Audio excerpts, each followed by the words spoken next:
Okay, dear students, today I will take up Helmholtz tangent galvanometer. Helmholtz tangent galvanometer that I supposed to take up in today's class. Carefully listen, understand the concepts. Okay, yes, listen carefully. Helmholtz tangent galvanometer, if you want to understand, first you have to understand about your second PUC. Little bit of physics knowledge is required for that. Okay, what is that concept? Let us consider there is a coil here.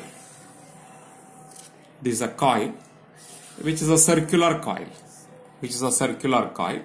At the center of the coil, how much is the magnetic field? And along the axial line here, how much is the magnetic field? This is already we have derived in the case of your second PUC. Second PUC physics, already we have come across about this. This is called by the name the axial line. Axial line. This is a coil. The coil which is containing n number of turns, in which the current, if it is flowing in the anti-clockwise direction, it is equal to I here. C is the center of the coil. And now this is the magnetic field I supposed to derive at the point P here. P is situated on the axial line. P is situated on the axial line here. On the axial line. Let us consider the distance between C to P is equal to X. X is the distance between P point to C point, where C is the center of the coil, I is the strength of the current it is flowing, and of course A is the radius of the coil. A is said to be the radius of the coil. N is the number of turns, I is the current flows in the circuit or in the coil here, circular coil. A is the radius of the coil, C is the center of the coil, P is a point situated on its axial line at a distance is equal to X from C here. Okay, most probably in the case of your second PUC, you have written this one as R here.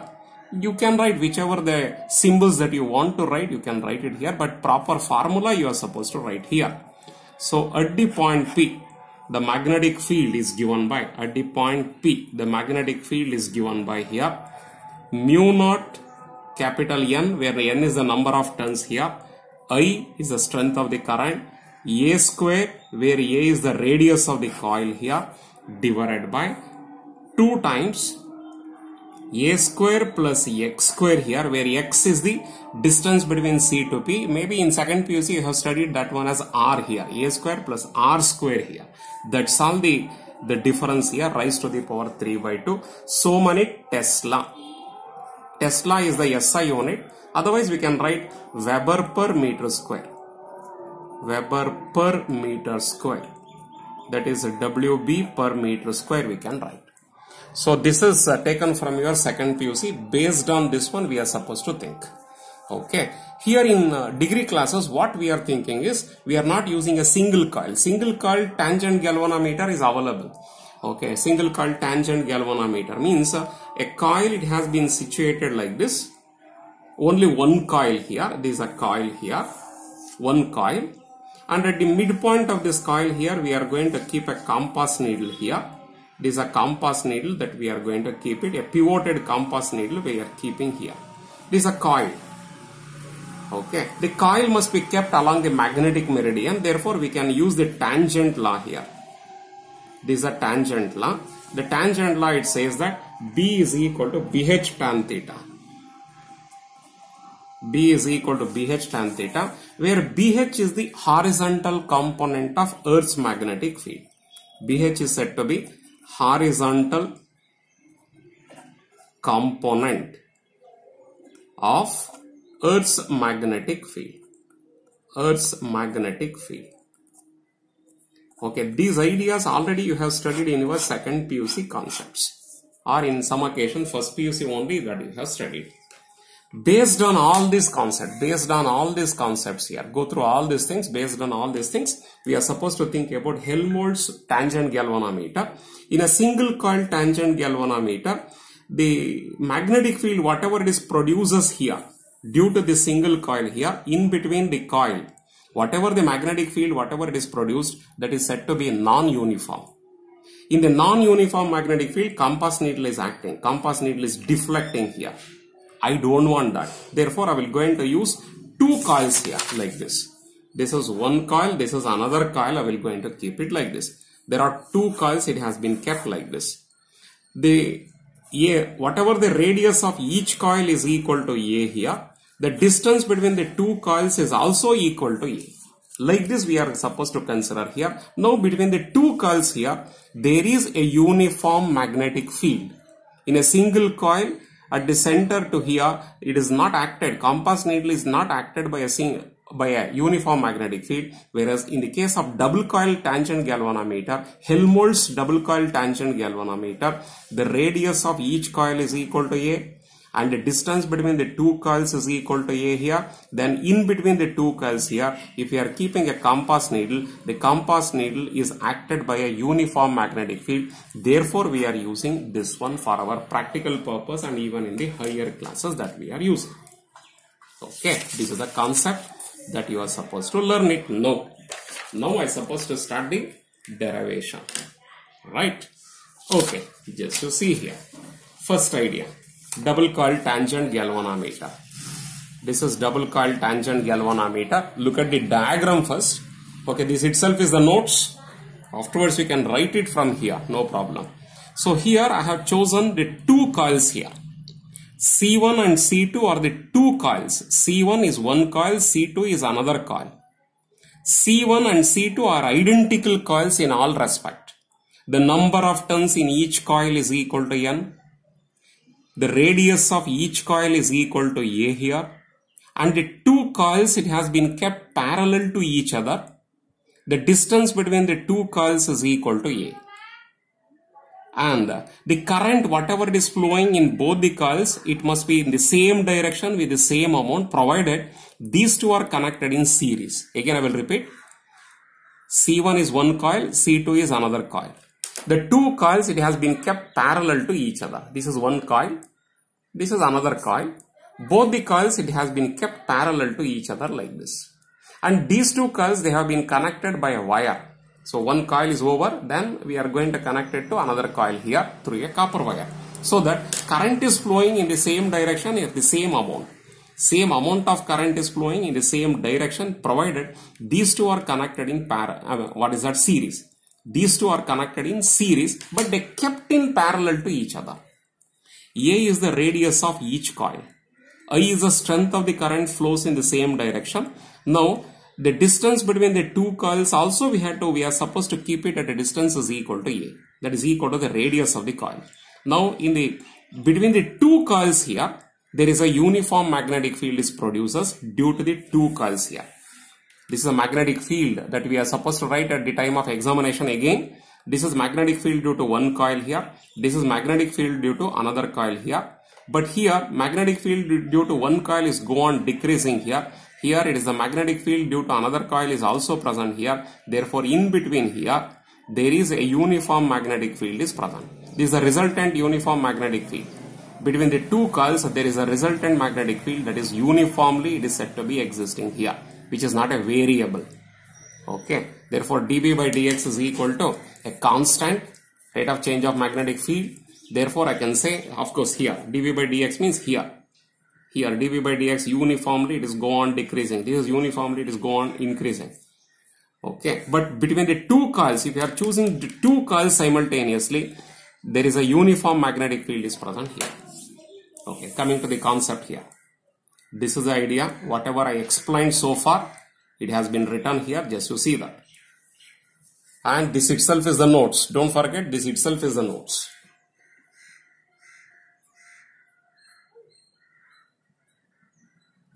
It consists of two parallel coaxial coils, means same axis is present, C1 and C2. They are connected in series. A is the radius of each coil, that is also equal to distance between the two coils. Capital N representing the number of turns in the each coil. I is the strength of the current flows through each coil in the same direction because both of them they have been connected in series. B is the uniform magnetic field between the two coils. So we have chosen a pivoted magnetic needle inside a compass box. It has been situated at the point P midway between, it is a midway. This is midway between the two coils. It has been kept. Therefore, it has been deflected through an angle theta or something else, whatever it may be, the deflecting angle, because of this uniform magnetic field. So this is the construction work. You are supposed to write. This itself is the notes. Don't forget, this itself is the notes. Go through all these things properly, write 2 or 3 times so that you can understand. And don't read this one. You have to write, then practice at home, then you are supposed to write at the time of examination. Derivation portion, this is very easy derivation. You can. Okay, diagram also you have to write. Graphical representation also you are supposed to show it. Diagram, this diagram, both the diagrams you are supposed to write and you have to show it.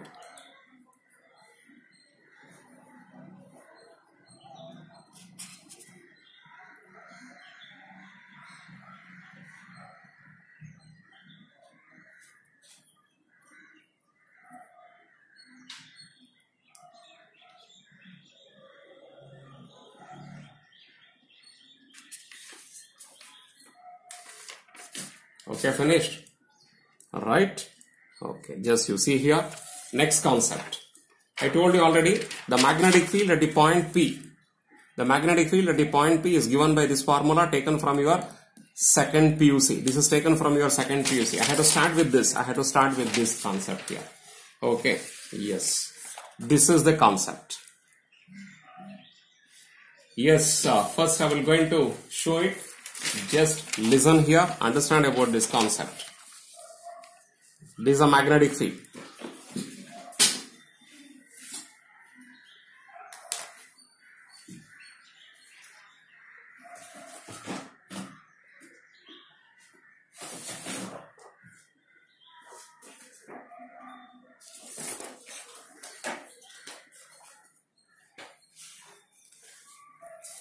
It is a derivation. Easy derivation. Okay. Yes, I will show it one by one concept. Carefully you have to see that. This is a magnetic field, so many Teslas due to one coil. Due to a single coil. Okay. Yes. Now I suppose to differentiate this with respect to distance. Because x is the distance. I have shown it already. X is the distance here. With respect to x, the magnetic field is go on changing. Go on changing here. dB by dx is a constant. Don't forget, dB by dx is a constant. Okay, single coil. Due to a single coil. Because not due to the double coils here, I have taken one single coil here. Okay, the magnetic field due to a single coil that I have taken here. Okay, this is dV by dx. Differentiation. Mu naught is a constant, n is a constant, I is a constant, a square is a constant, 2 is also a constant. I will take it outside. This one, raised to the power 3 by 2 is there, taken to the numerator minus 3 by 2. I suppose to differentiate only this much. Remaining things are constants here. D by dx of goes to the numerator minus 3 by 2. Power minus 3 by 2 you are getting. Now, differentiation of this one, it is very easy. Minus 3 by 2 into a square plus x square raised to the power minus 3 by 2 minus 1. Into 2x. Differentiation of a square is 0, don't forget. So this is a concept. One by one, line by line that I am showing. Just learn it properly. Okay. Mu naught ni a square divided by 2. The differentiation of this minus 3 by 2 into a square plus x square raised to the power minus 3 by 2 minus 1 is equal to minus 5 by 2. Differentiation of x square is 2x. Whereas differentiation of a square is 0 plus 0. I don't want to write that. Okay. This 2 and this 2 get cancelled. Minus sign I will multiply here. This x also I will take it outside. Okay. Yes. dV by dx is equal to minus into plus minus 3 mu naught capital N I a square divided by 2. This x I have written here. A square plus x square raised to the power minus 5 by 2. This is dB by dx. First order derivative. First order derivative. Second order derivative I have to start now. This is the second order derivative. D square b divided by dx square. second order derivative. D square b divided by dx square is equal to, this is as it is, this is product rule, u into v dash plus v into u dash. Product rule we have to apply here. First function into differentiation of the second function. First function into differentiation of the second function. Minus 5 by 2 a square plus x square raised to the power minus 5 by 2 minus 1, that is minus 7 by 2 into x square differentiation 2x plus this as it is v into u dash, this one differentiation of this into 1. So see that carefully. This is second order derivative. First order derivative is finished. Second order derivative, that I supposed to write it here. That is a derivation. Easy. Derivation is easy. Carefully you have to see that. Okay. Now onwards only small calculation, only simplification we are supposed to write it. Nothing else. Differentiation process is over. Differentiation process is over. Small calculation part. Nothing else. Simplification. Minus 3 mu naught ni a square divided by 2 as it is. This is minus into 5x here. X into x. X into x, x square minus 5x into x minus 5x square. A square plus x square raised to the power minus 7 by 2. Plus sign, carefully you have to write plus sign. A square plus x square raised to the power minus 5 by 2. Within the bracket, that is. Here and here. Okay. Next stage. That is equal to here minus 3 mu naught ni a square divided by 2. Here a square plus x square raised to the power minus 7 by 2. Common factor I will take it outside. A square plus x square raised to the power minus 7 by 2. Here minus 5 by 2 is there. Minus 1 plus 1 is said to be a shortage here. Minus 7 by 2 plus 1 is equal to minus 5 by 2. Minus 7 by 2 plus 1 is equal to minus 5 by 2. Don't forget. So a square plus x square raised to the power minus 7 by 2. I had took the common factor here. Remaining thing is here it is minus 5x square plus here the remaining thing is a square plus x square raised to the power 1 here. A square plus x square raised to the power 1. A square plus x square raised to the power minus 7 by 2. If you are multiplying these two, you are going to get back this. This is raised to the power 1. Don't forget. Okay, therefore, further concept, minus 3 mu naught ni as it is, that is, okay, a square plus x square raised to the power minus 7 by 2 as it is, that I have written. Here a square I have written, minus 5x square plus x square is equal to minus 4x square. Add these two. Means you have to subtract minus 5x square plus x square is equal to minus 4x square. First I have written this, next I have written minus 4x square. Okay, next stage. Next. Here d square by divided by dx square, second order derivative is equal to here minus 3 mu naught as it is, the same thing. Okay, a square plus x square raised to the power minus 7 by 2. I took it to the denominator here. Minus 7 by 2 becomes plus 7 by 2. This one as it is, that I have written. Easy. Okay, I told you already about this. The rate of variation of magnetic field due to a single coil at any point is constant. Therefore, dV by dx is a constant. dV by dx is a constant. Due to a single coil, variation is a constant. The rate of change of magnetic field at any point is a constant. Okay, therefore, dV by dx is a constant for a single coil.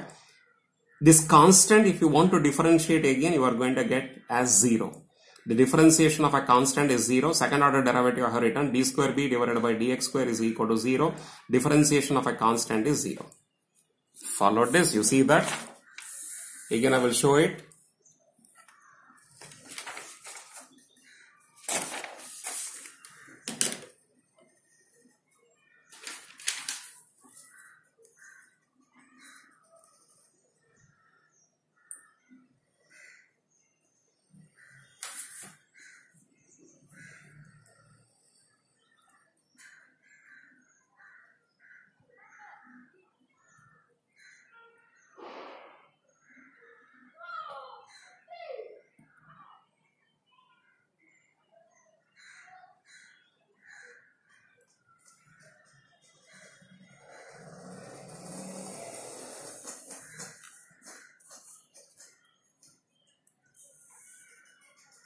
Okay.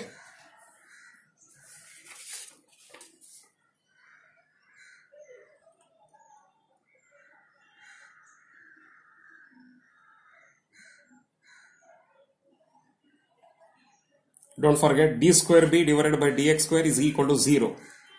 This value is equal to 0 now. I have to equate this value is equal to 0 now. This is equal to 0. I supposed to equate. Okay. If I'm equating this one to is equal to 0 here, this is a constant. This cannot be equal to 0. This is a constant. This cannot be equal to 0. This must be equal to 0. If I'm writing 0 is equal to this into this cannot be equal to 0 because it is a constant.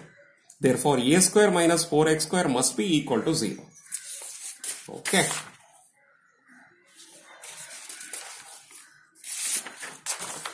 Yes. This is an idea.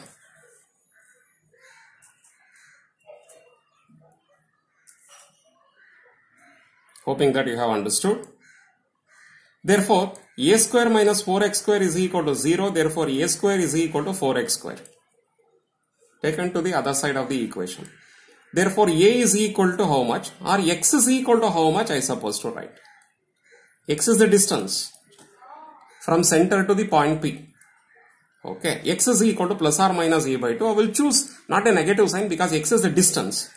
Since x is the distance, I will going to choose x is equal to plus a by 2. Choose a positive quantity here.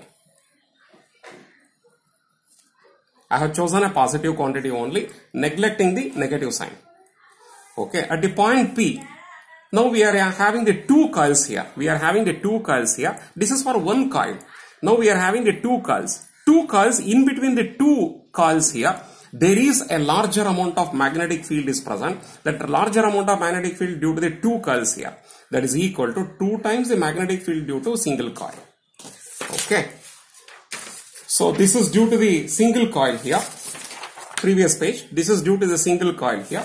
Here we are going to get 2 times of that magnetic field. Therefore 2 times of this amount of magnetic field due to a single coil. I will write this fact equation here. Right. 2 get cancelled here. B is equal to mu naught Ni a square divided by a square. I will put x is equal to a by 2 here. Chosen from here. X is equal to a by 2. I will substitute here. A square divided by 4. Then add these two. Using the LCM. You are supposed to add these two. 4a square plus a square is 5a square divided by 4. 4 I will take it to the numerator with raised to the power 3 by 2. Because it is there in the denominator of the denominator, it will go to numerator. 5a square raised to the power 3 by 2. 5 to the power 3 by 2. Next idea. 5 to the power 3 by 2 is equal to 5 root 5. 5 to the power 3 by 2 is 5 root 5. This is a square raised to the power 3 by 2 means 2 get cancelled, you will get a cube. 1a square already is there in the numerator, a cube is present in the denominator, a square and a square get cancelled, denominator you will get only a. Okay, so first you see that, any doubt if you are getting, you see that first. Go through all these things.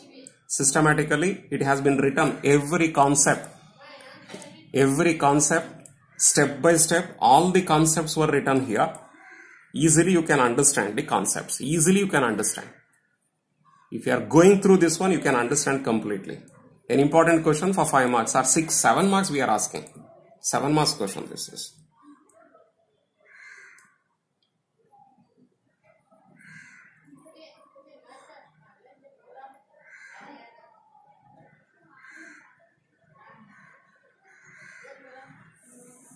Okay. Now I will going to use the tangent law because the plane of the coil it is kept along the magnetic meridian here. Therefore, I can use the tangent law. B is equal to BH tan theta. Use that B is equal to BH tan theta here. The B value is equal to this. BH is said to be the Earth's horizontal magnetic field. So where BH is equal to horizontal component of Earth's magnetic field. Horizontal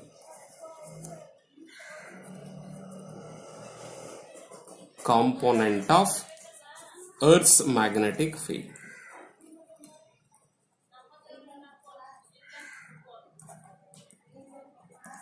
Okay. Yes, I have written that also. No problem. Everything it has been written now. So now I supposed to calculate here I is equal to how much? Current is equal to how much I supposed to write? I is equal to cross multiplication. You do it here. Nothing else. Very easy. Do the cross multiplication. You are going to get the answer.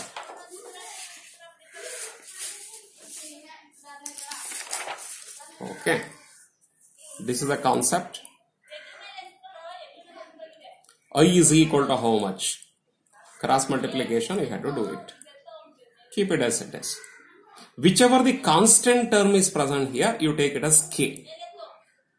Tan theta. Theta is the angle of deflection in the compass box. Theta is the angle of deflection. Where K is called by the name the reduction factor of Helmholtz galvanometer. So this is the formula you have to remember.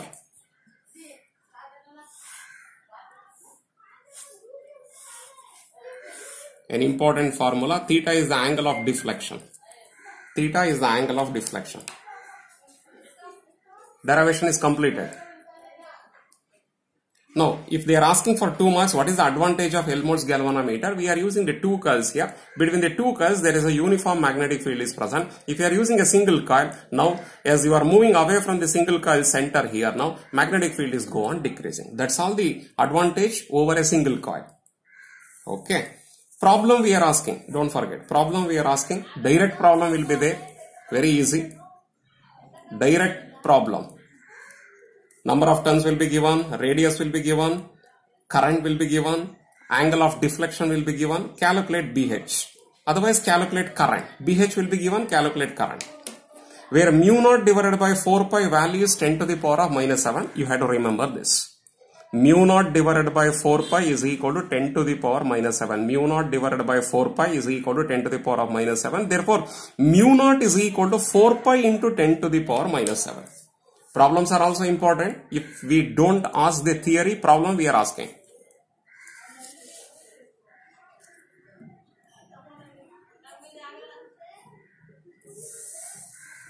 I'll show it again.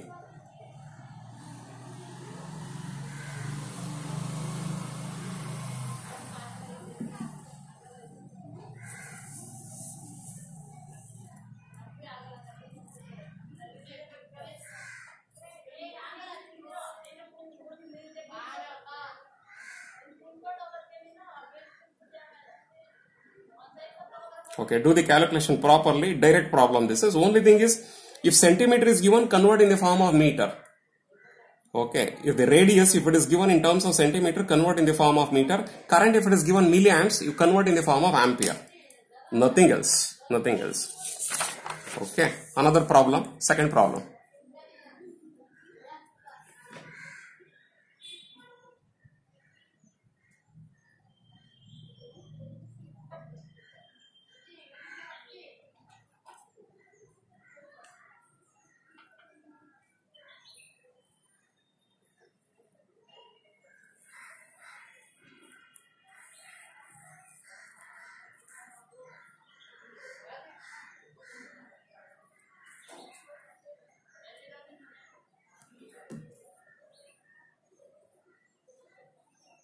Direct formula again, but only thing is centimeter is given, convert in the form of meter. Again, mu naught divided by 4 pi is 10 to the power of minus 7. Wherever mu naught is coming, 4 pi into 10 to the power of minus 7, you can make the substitution.